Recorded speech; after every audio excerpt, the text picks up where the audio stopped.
اعوذ باللہ من الشیطان الرجیم بسم اللہ الرحمن الرحیم یا ایہا الناس ان وعد اللہ حق فلا تغرنکم الحیاۃ الدنیا ولا یغرنکم باللہ الغرور۔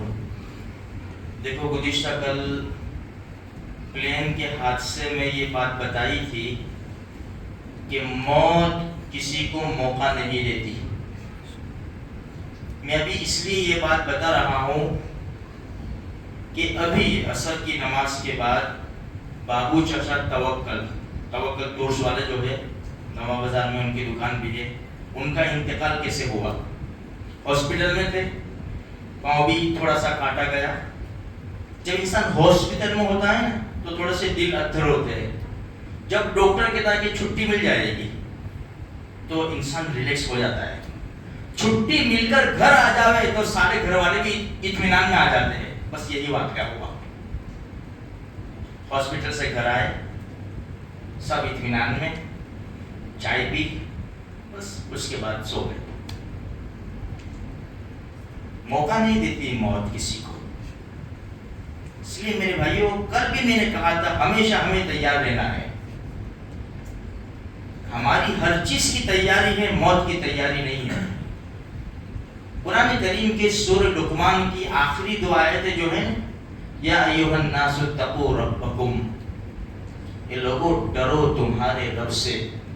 پھر فرمایا واخشوا یوما لا یجزی والد عن ولدہ ولا مولود هو جاز عن والدہ۔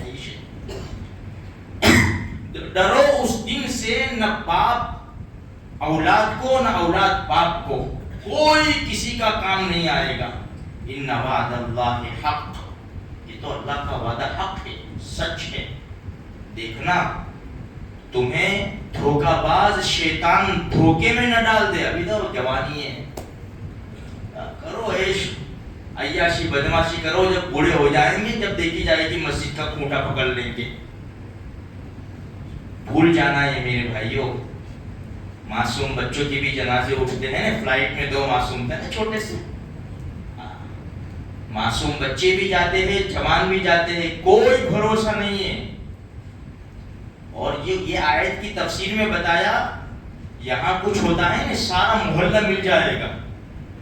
دشمن بھی ایک مرتبہ اپنی دشمنی سائیڈ میں رکھ کے ہاتھ بٹائے گا، لیکن قیامت کا وہ منظر میرے بھائی کوئی کسی کے کام آنے والا نہیں ہے۔ بس اپنے اعمال ہے، بس اپنے اعمال ہے۔ اسی لیے عرب میں دستور تھا، عرب میں جب کسی کا انتقال ہو جاتا تو 3 چیزیں ساتھ میں جاتی، 2 چیزیں واپس آتی، 1 چیز رہ جاتی۔ اس کا جنازہ اٹھتا تو گھر والے ساتھ میں ہوتے، اس کی مال و دولت بھی ساتھ میں لے کر چلتے جنازے کے پیچھے، اور تیسرے نمبر پر اس کے نیک یا برے اعمال۔ گھر والے بھی واپس آ جاتے اور اس کا مال و دولت بھی واپس آ جاتا۔ اب رہا کیا؟ نیک اعمال ہوں گے یا برے اعمال ہوں گے، وہ قبر میں جائیں گے۔ ایک بات بتاؤں صرف، جب انسان قبر میں رکھا جاتا ہے نا، رات کو رکھا جائے، دن میں رکھا جائے، صبح میں رکھا جائے، کسی بھی وقت رکھا جائے اس کو، لیکن جب وہ سوال کرنے والے فرشتے آتے ہیں نا، اس وقت ٹائم کون سا ہوتا ہے؟ بالکل سورج غروب ہونے کا، عصر کا ٹائم ختم ہونے کو ہوتا ہے۔ جیسا اٹھا، اگر وہ نمازی ہے، ہٹو وہ سورج غروب ہوتا ہے، بھائی مجھے عصر کی نماز پڑھ لینے دو۔ قبر میں بھی نماز، قبر میں بھی فرشتے کہیں گے اللہ کے بندے ختم ہو گیا معاملہ، تو قبر میں ہے، گئی نماز، اب نماز ختم، اب نہیں ہے۔ اب بتاؤ اس بندے کے ساتھ جو قبر میں بھی نماز کی تیاری کر رہا ہے کیا ہوگا؟ ساری منزل آسان ہو جائے گی۔ اور جس کو مسجد کے راستے پر آتا جاتا ہے، مسجد کے قریب مکان ہیں، دکان ہیں، چاروں طرف سے حی علی الصلاۃ کی آوازیں کاننے پڑتی ہے، لیکن اس نے ٹھان لیے جاؤں گا تو صرف جمعہ میں، وہ بھی 2 رکعت کے لیے، اس کو بھی اٹھائیں گے، اس کو بھی اٹھائیں گے فرشتے۔ من ربک، بتاؤ تم نے انٹرنیٹ کو پہچانا، فون کو پہچانا، دنیا کی ہر چیز کو پہچانا. من ربک، بتاؤ تمہارا پالنے والا کون ہے. رب کو یاد کیا ہوگا تو کہے گا نا ربی اللہ. جب رب کو یاد ہی نہیں کیا تو کیا جواب دے گا؟ من نبی، تمہارے نبی کون ہیں؟ کہاں نبی سے محبت کی تھی؟ کیا نبی کی شریعت کا فالو کیا تھا؟ کیا نبی سے پیار کیا تھا؟ کیا پہچانے گا؟ تمہارا دین کیا ہے؟ اسلام کا فالو کیا ہو تو نا. میرے بھائیوں، بڑے فکر کی بات ہے.